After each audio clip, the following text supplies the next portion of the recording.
This episode of Beyond a Million is different.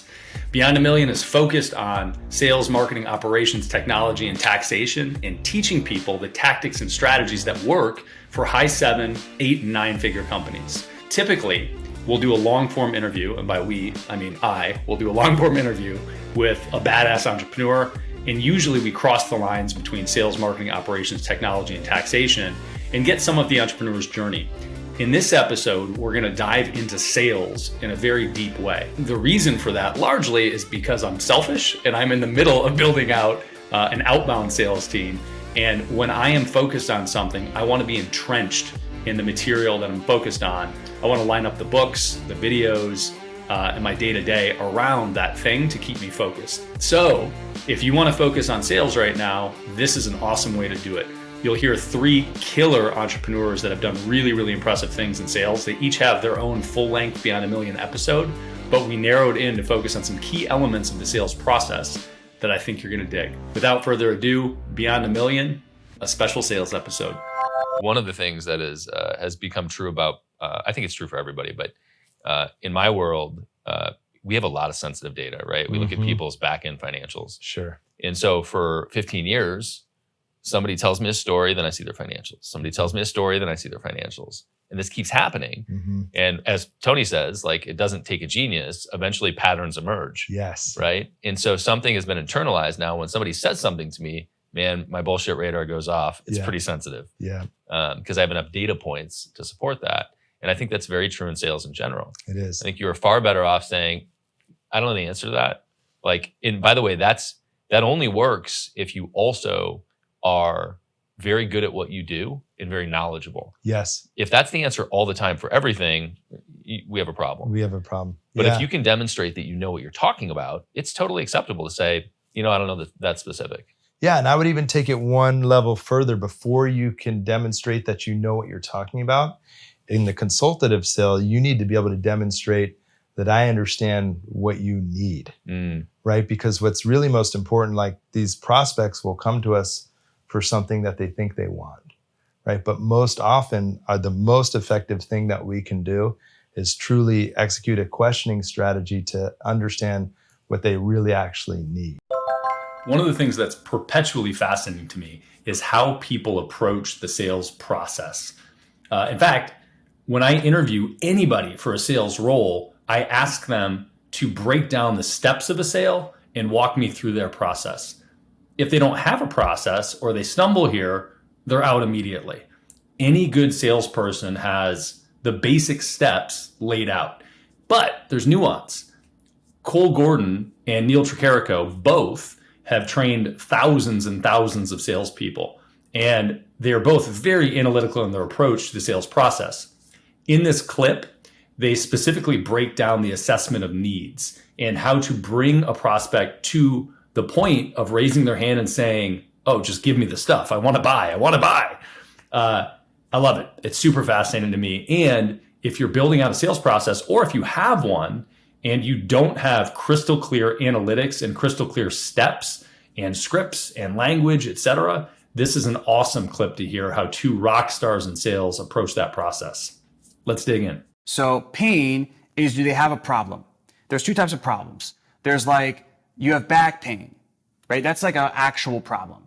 And then there's also a unfulfilled desire. If, like, let's say you invest in a coach to help you set a new all-time personal best record or hit a track that you've never done before, that's not necessarily a pain. You're investing in that to serve a unfulfilled desire. Does that make sense? Yes. So yes. You could kind of think of, like, there's pain, or there's also just some sort of a gap between where they are now to where they want to be. That's the first core belief. Ryan Dice says this from time to time. He said, prescription without diagnosis is malpractice. I love that. We've got a lot of malpractice in sales because people are just prescribing a solution without helping the prospect, without first understanding what the prospect really actually needs, helping the prospect articulate back that they understand what they really actually need.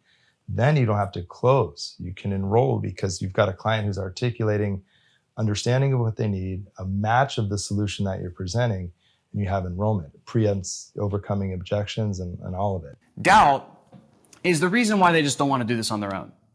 right? Can they not do it on their own? Do they not have the skills, abilities? Do they want to get there faster? It doesn't mean necessarily getting them in the sales conversation to admit that like, oh, I can't do it. You know, it's not like that. It's just like, what is the reason why at the end of the conversation, they're not going to say, you know what, man, we're just going to keep doing what we're doing, or no, we're just going to figure this out. Establish rapport, right? Again, we talked about it as 45% of any enrollment is won through your ability to establish rapport. So there's sub attributes within that. So I kind of want to know, like, why are we on the call? What is the problem?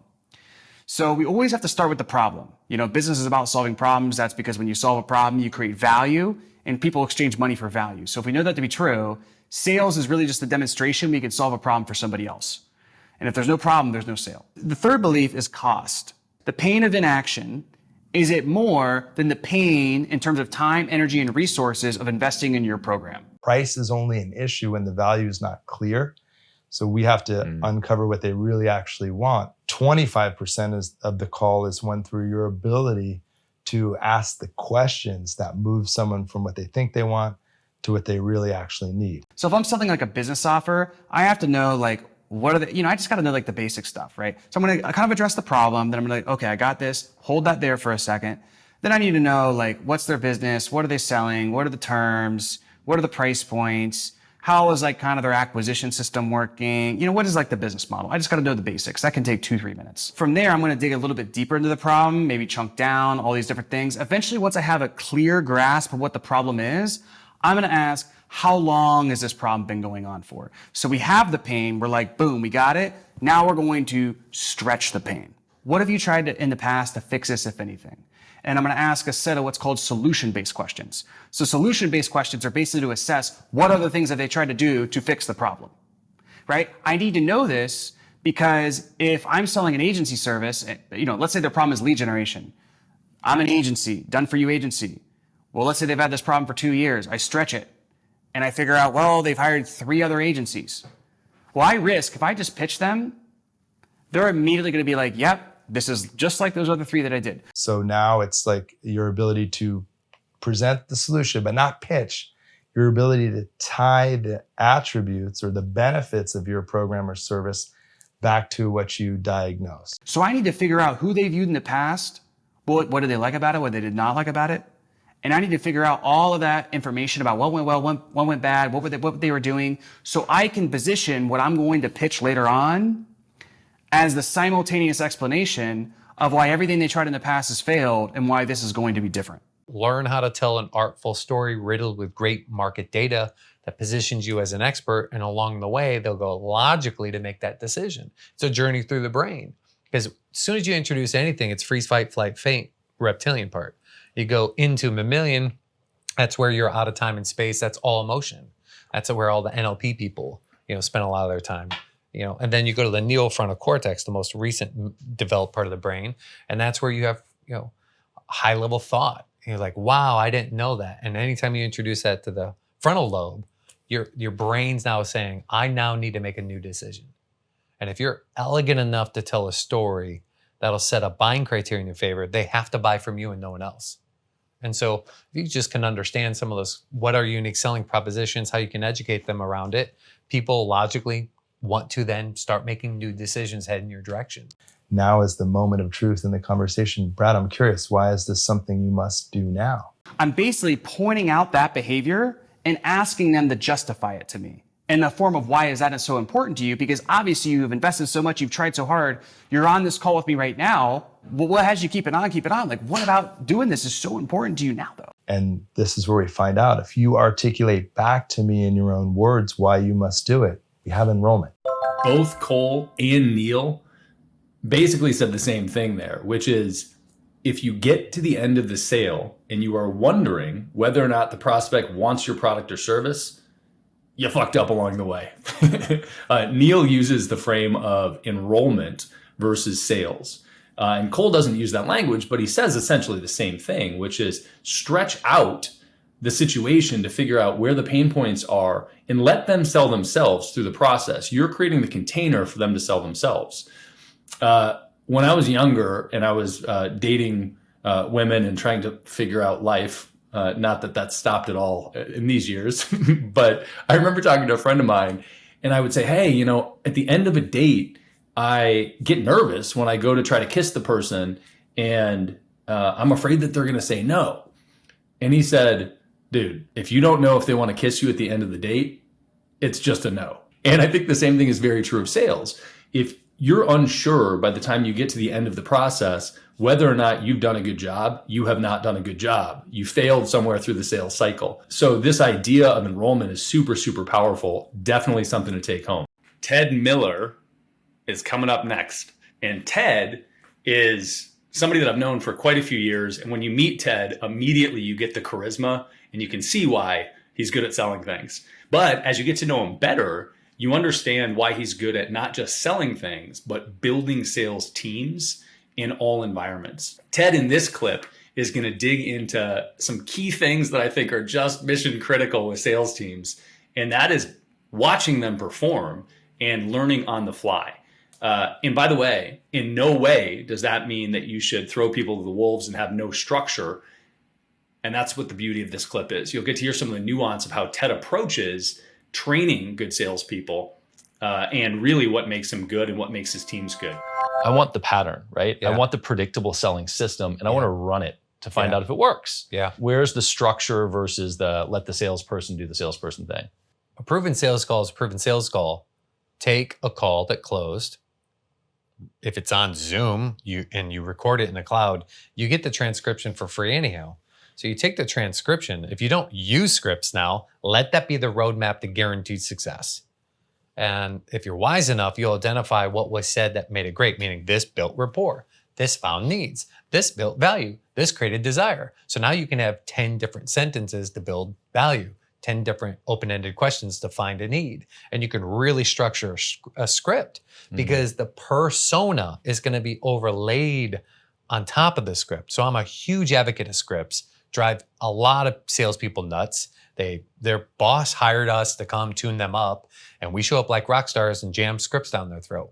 But that discipline to say only the thing that's guaranteed to prove the best outcome gets them on track and get better KPIs. So whatever the KPI could be, if it's just a connection rate, like actually having someone connect, the way they opened up the very first sentence, did they say, yeah, hi, this is Ted Miller. Is Brad there?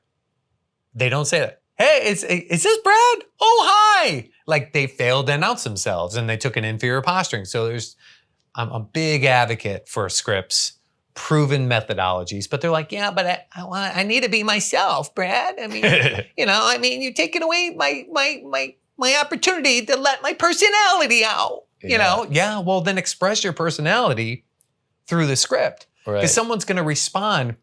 You can't have perfectly scripted responses to every statement. Right. That's where you get to shine. Yeah. So now you're proven to follow steps that are going to get you an outcome called a sale. Along the way, each persona's being injected through it from their personality.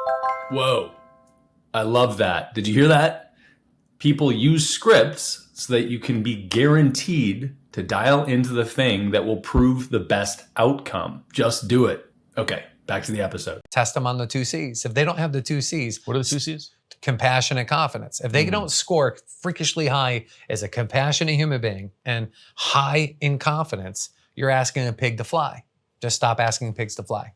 Don't ask a zebra to change its stripes. Because if they don't have enough confidence in themselves to sell themselves, they're never going to sell a product or service because they lack that confidence. I mean, that's often the dictator between any negotiation, the one with the most certainty.